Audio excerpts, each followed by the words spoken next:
Bonjour tout le monde, merci d'être venu aujourd'hui, merci de votre intérêt pour cette conférence. L'intégration des immigrants s'inscrit dans un contexte de mondialisation où le phénomène d'immigration constitue un élément essentiel des transformations que subissent continuellement les sociétés démocratiques contemporaines, y compris la société québécoise. En effet, ce sujet est toujours d'actualité et de plus en plus présent dans les débats publics. Comme le témoigne le portrait statistique du ministère de l'Immigration du Québec, le MIC avant 23 avril 2014 et midi après cette date, la province accueille chaque année environ 50 000 immigrants permanents qui arrivent des différents horizons et en différents statuts d'immigration. Ce chiffre constitue 0,6% de la population totale de la province. Le Québec aborde l'apport de l'immigration au développement de la province en fonction de 5 enjeux fondamentaux: dynamisme démographique, la prospérité économique, la vitalité du français, l'ouverture sur le monde et la gestion de la diversité. Et la régionalisation. Selon le discours officiel du ministère de l'Immigration du Québec, l'accueil des nouveaux Québécois constitue une source d'enrichissement pour la province, mais cause également des défis, tant pour les personnes et familles immigrées que pour la société d'accueil. Regardons maintenant quelques caractéristiques sociodémographiques sur la population immigrante au Québec. Alors, en 2014, les travailleurs qualifiés constituent 57,7% du nombre total des immigrés. Comme nous le savons bien, les travailleurs qualifiés ont été sélectionnés par la province en fonction de leurs compétences et de leur potentiel socio-professionnel pouvant contribuer au développement de la province. En 2014, 61,7%, ça veut dire 36 064,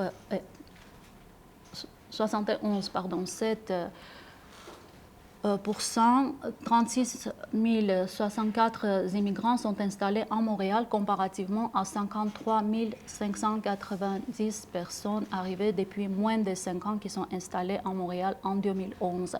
Ça veut dire qu'on remarque une tendance que les immigrants s'installent un peu plus dans les régions qu'avant.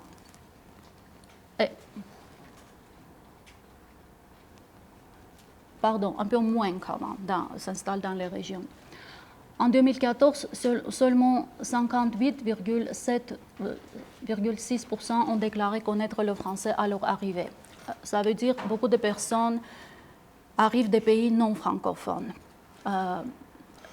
Les anglophones étaient 5,2% et 26,2% des personnes ne parlaient aucune des 2 langues officielles du Canada.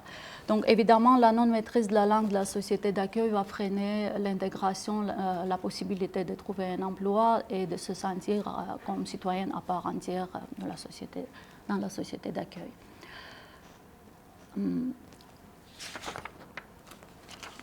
Il faut dire que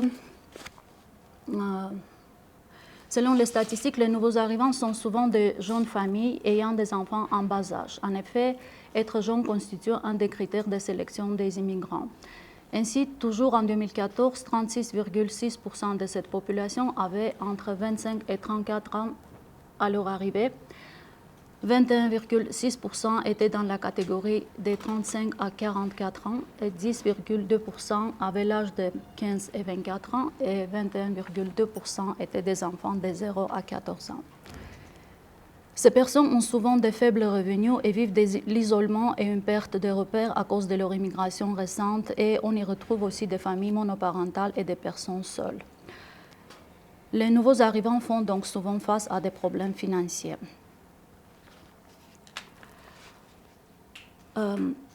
Alors, les obstacles linguistiques,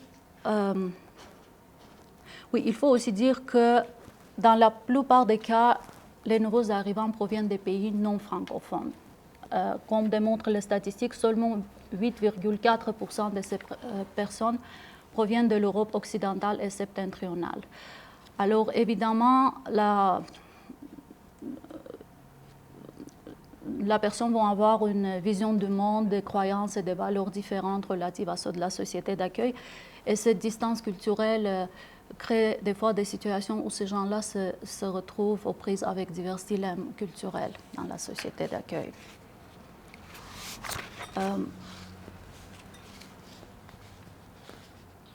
Il faut dire que les obstacles linguistiques et culturels ne sont pas les seuls facteurs fragilisant la situation des nouveaux arrivants. Beaucoup d'immigrants n'ont pas le choix de payer trop cher un logement trop petit, insalubre et avec beaucoup de restrictions, ce qui se traduit par une plus grande part des revenus consacrés au loyer, un surpeuplement et des déménagements fréquents. D'ailleurs, le problème lié au logement touche plus la population immigrante. Selon Statistique Canada, 52% des familles immigrantes arrivées après 2000 dépensent plus de 30% de leurs revenus pour se loger contre 34% des ménages non immigrants. Cependant, malgré l'existence de logements sociaux, ils ne représentent qu'un peu plus de 10% de l'ensemble des logements. D'où la longue liste d'attente, soit 40 000 ménages pour une place et un délai moyen de 4 ans, selon Frappre. Il n'est pas rare que les nouveaux arrivants subissent de la discrimination dans le domaine du logement. Ainsi, selon le rapport d'activité et de gestion 2010-2011 de la Commission des droits de la personne et des droits de la jeunesse, pour la période mentionnée, on comptait 31 dossiers ouverts concernant la discrimination raciale liée au logement. Le nombre de plaintes pour la question du logement en général était de 76, alors que pour celle de l'origine ethnique, il s'élevait à 202, ce qui représente une hausse. Une autre difficulté que subissent les nouveaux arrivants, c'est le domaine de l'emploi, la difficulté de trouver un emploi. Selon les résultats de l'enquête de la population active du MIC de 2012, seulement 56,9% des personnes arrivées il y a 5 ans au moins occupaient un emploi en 2012.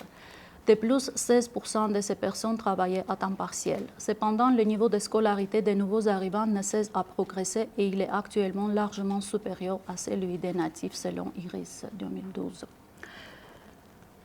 En outre, plusieurs chercheurs soulignent que l'entrée des femmes immigrantes sur le marché du travail est plus difficile et elles subissent plus souvent de la discrimination que les hommes immigrants ou que l'ensemble de la population, selon des recherches de Baudouin, de Belhassen, Malawi et Raymond, de Chicha, de Normand et Tremblay, par exemple.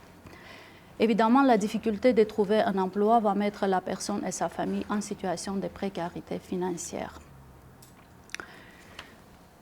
Alors, comme nous avons pu le constater, les problèmes que subissent les nouveaux arrivants dans une nouvelle société sont nombreux et interdépendants. Il s'agit de l'obstacle culturel, linguistique, de l'isolement, de la précarité financière, de la non-reconnaissance des acquis professionnels liés au logement, à la méconnaissance des lois et des droits, de la discrimination. Alors, ces facteurs engendrent souvent chez les personnes immigrantes un sentiment d'impuissance et de perte de contrôle sur leur situation, d'où l'apparition des maladies physiques et mentales, souvent. Évidemment, ce n'est pas tous les immigrants qui éprouvent les mêmes difficultés dans la société d'accueil. Ça peut varier énormément si on prend en considération le parcours personnel, les diplômes, la connaissance de la langue, l'état psychologique, etc., la classe sociale, mais ces difficultés sont largement présentes.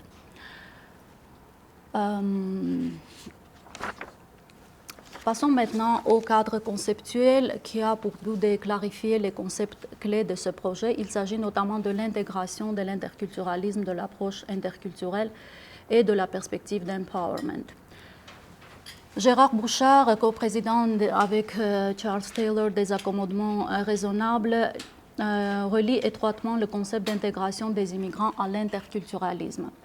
À l'instar de Schnapper, il définit ce concept comme un mouvement perpétuel, toujours ouvert, un ensemble de mécanismes et de processus d'articulation ou d'insertion grâce auxquels se constitue le lien social avec ses fondements symboliques et fonctionnels. Ce processus et mécanismes impliquent tous les citoyens et s'actualisent à différents niveaux personnels, communautaires, institutionnels, étatiques, touchant plusieurs dimensions sociales, économiques, politiques et culturelles. Comme le souligne Bouchard, l'intégration des immigrants n'est pas un processus à sens unique. Elle exige un engagement réciproque de la part de la société d'accueil et des nouveaux arrivants. Le modèle québécois de gestion de la diversité culturelle porte le nom d'interculturalisme qui a été façonné au cours des dernières décennies. L'interculturalisme prône essentiellement la reconnaissance réciproque entre majorité et minorité, l'entrecroisement et le rapprochement des cultures, favorise la cohésion sociale et cherche à protéger les caractéristiques du Québec francophone en priorisant la survie de la culture nationale. Il existe d'autres modèles de l'aménagement de la diversité culturelle, donc les plus connus et courants, c'est le multiculturalisme et l'assimilationnisme. Le multiculturalisme reconnaît la primauté d'appartenance de l'individu à une communauté ethnique. En fait, ce modèle d'intégration est plus propre au Canada anglophone. Cette reconnaissance se concrétise dans différentes mesures de lutte contre la discrimination sur le plan législatif et politique, notamment par l'introduction des quotas qui tiennent compte de leur représentativité dans la société, afin que les membres des communautés ethnoculturelles puissent améliorer leur accès aux institutions éducatives et au marché du travail. Ces mesures s'exercent au nom de la discrimination positive. Quant à l'assimilationnisme, il oblige l'intériorisation totale de la culture majoritaire et un effacement graduel ou brutal de ces successions communautaires et culturelles, phénomène qui risque de mener à l'aliénation d'une partie de soi. Ça a été très propre à l'époque colonialiste.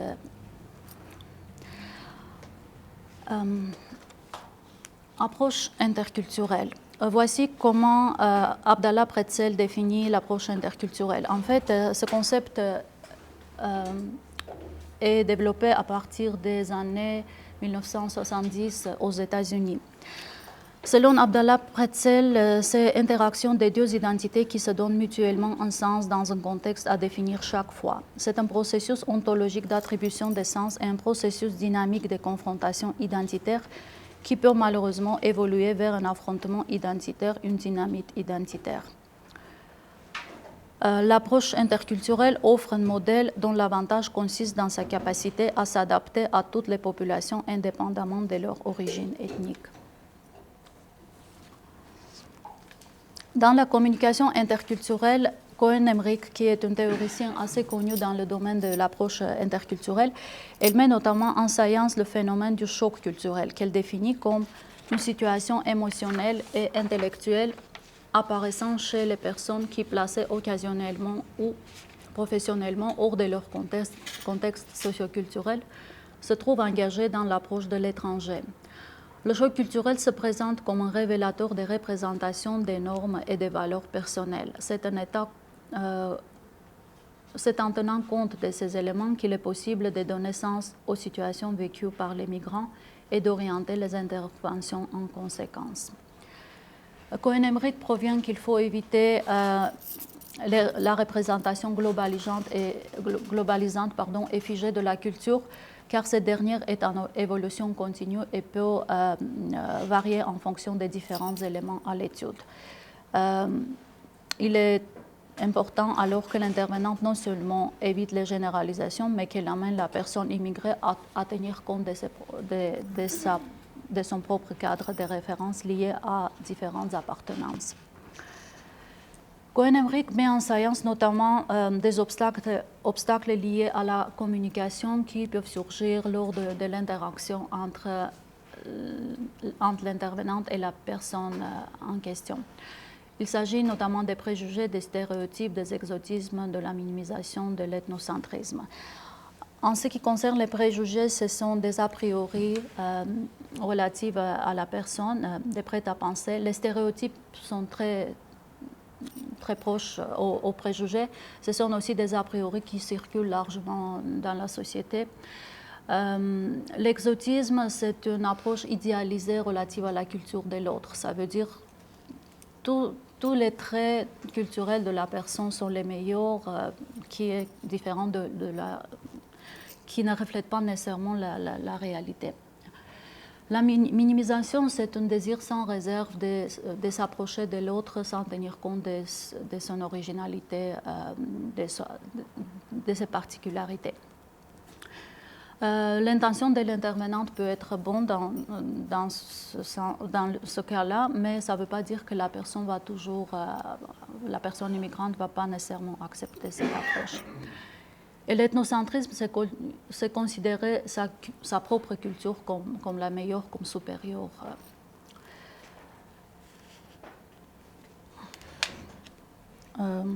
Évidemment, toutes ces attitudes sont en contradiction avec celles de respect, d'écoute et de compréhension de l'autre.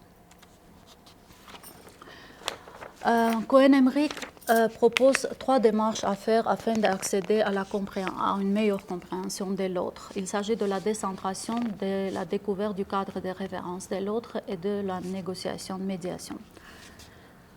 Il faut dire que ces étapes-là ne sont pas nécessairement linéaires. La décentration consiste à prendre une distance de soi, à réfléchir sur son propre cadre de référence afin de faire émerger sa conscience sur ses multiples identités professionnelles, personnelles, institutionnelles, ethniques, religieuses, nationales, etc. Cette distanciation permet de relativiser ses points de vue. Selon Cohen-Emerick, la deuxième démarche de l'approche interculturelle, ça veut dire la découverte du cadre de référence de l'autre, suppose l'appréhension de la vision de l'autre sans l'obligation d'accepter ce qui en suit. Ainsi, pour ce théoricien, comprendre, c'est pouvoir se mettre à la place de l'autre, tout en le considérant doté de rationalité. Cette démarche fait appel tant aux ressources cognitives, entre autres observation, capacité de communication verbale et non verbale, qu'affective, émergence de certains sentiments, empathie. Outre les différences culturelles, il s'agit également de s'intéresser au vécu de la personne, lié notamment à son parcours migratoire et à sa perception du processus de son acculturation à la société d'accueil. Finalement, la troisième démarche, qui selon Cohen-Emerick peut faciliter l'intervention axée sur l'approche interculturelle, est la médiation-négociation culturelle. Cette méthode est recommandée lors de la résolution des conflits puisque la tolérance et le respect des réalités culturelles différentes ne sont pas sans limite, lorsqu'il s'agit de violations des droits, par exemple. Cette négociation suppose le dialogue et l'échange réciproque entre l'intervenante et l'usager, soit individu ou famille, dans la recherche d'un compromis acceptable pour tous.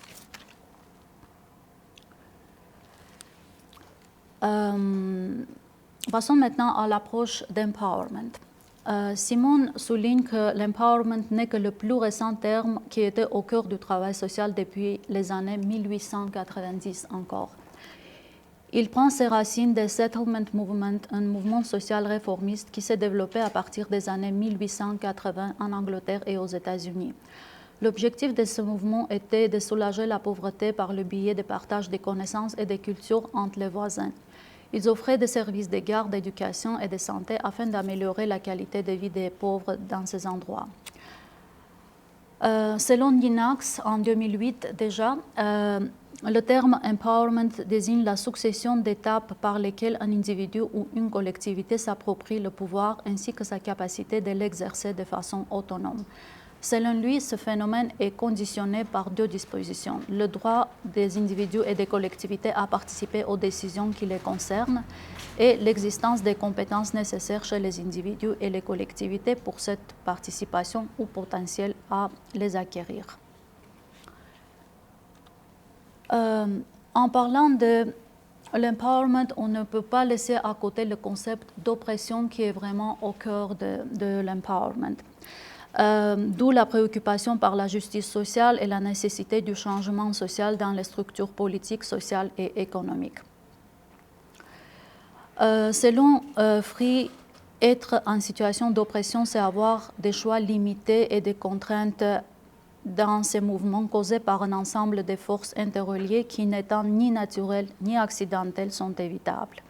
Il est à noter que, comme l'indique Free, il faut avoir une perspective macroscopique pour pouvoir comprendre ce phénomène, car les individus sont opprimés en fonction de leur appartenance à certains groupes sociaux. Young met en évidence 5 manifestations de l'oppression: l'exploitation, la marginalisation, l'impuissance, l'impérialisme culturel et la violence. ça en 1990. En 2013, déjà, à cette liste, Lapierre et Lévesque ajoutent l'exclusion, la discrimination et l'abnégation. À titre d'exemple, il mentionne le cas des minorités ethnoculturelles ou sexuelles, les personnes en situation de pauvreté ou de handicap et des personnes âgées qui se trouvent souvent devant des limites et des barrières qui restreignent leur choix et leur mouvement. Il est très important à noter, et j'aimerais le souligner vraiment, que malgré les contraintes devant lesquelles se trouvent les individus, les tenants de la perspective d'empowerment ne les considèrent pas comme des victimes passives, mais bien comme des acteurs sociaux capables de choisir, de prendre des décisions, de questionner l'état de choses et de s'opposer. Dans mon paquet, Bélanger distingue trois paradigmes propres au concept d'empowerment, technocratique, écologique et structurel. Le paradigme technocratique préconise le changement dans la responsabilisation des personnes en modifiant leur comportement individuel pour qu'elles puissent être capables ultérieurement de résoudre la situation problématique dans laquelle elles se trouvent. Ici, l'empowerment se localise uniquement au niveau personnel et vise l'amélioration de l'estime de soi, de la motivation et du sens des responsabilités personnelles. Ça veut dire qu'on considère que c'est la personne même qui est la seule responsable et c'est la personne qui doit changer complètement. Le paradigme écologique prend simultanément en considération l'individu et l'environnement qui l'entoure. Malgré le fait que le caractère inéquitable et discriminatoire des rapports sociaux soit reconnu, on vise à diminuer leurs impacts négatifs sur ce dernier plutôt qu'à les transformer.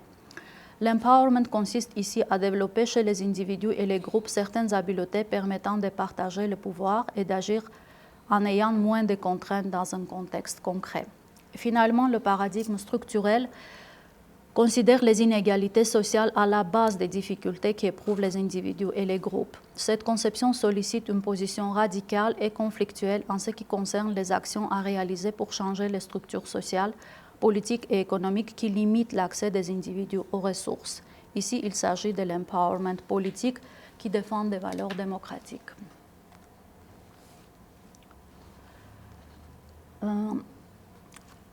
Dans le projet, j'ai retenu trois auteurs, notamment Ninax, Le Bosset et Lee, et j'ai regardé comment les dimensions que chaque auteur a mis de l'avant, comment ces dimensions-là étaient articulées lors de la réalisation des stages. Aujourd'hui, probablement, il n'y aura pas le temps pour ça, mais je vais présenter quand même les dimensions de ces trois auteurs retenus. En ce qui concerne le Ninax, il parle de la participation, de développement des compétences techniques, de développement de l'estime de soi et de développement de la conscience critique pour que la personne puisse arriver finalement à faire une action, prendre une décision et agir. En ce qui concerne Le Bosset, il distingue 5 dimensions. Prise en compte simultanée des conditions structurelles individuelles du changement social, adoption de l'unité d'analyse acteur en contexte, prise en compte des contextes d'application, définition du changement visé et de ses modalités avec les personnes concernées, développement d'une démarche d'action conscientisante. On peut remarquer que la démarche d'action conscientisante est toujours là. C'est vraiment, tous ces trois auteurs sont unanimes pour dire que la personne ne peut pas être considérée comme sujet, comme acteur de sa vie si elle n'arrive pas à comprendre l'état des choses, le rapport de force pour prendre une décision et passer par la suite à l'action. Et finalement, selon Lee, elle distingue 7 principes liés à l'approche d'empowerment. Regard historique de l'oppression, prise en compte des inégalités sociales, perspective aide-classe, réalité des structures des classes, racisme, ethnocentrisme, classisme, hétérosexisme, perspective culturelle, perspective féministe, perspective globale et perspective critique qui est en fait encore une fois très proche si on parle de la démarche de l'action conscientisante.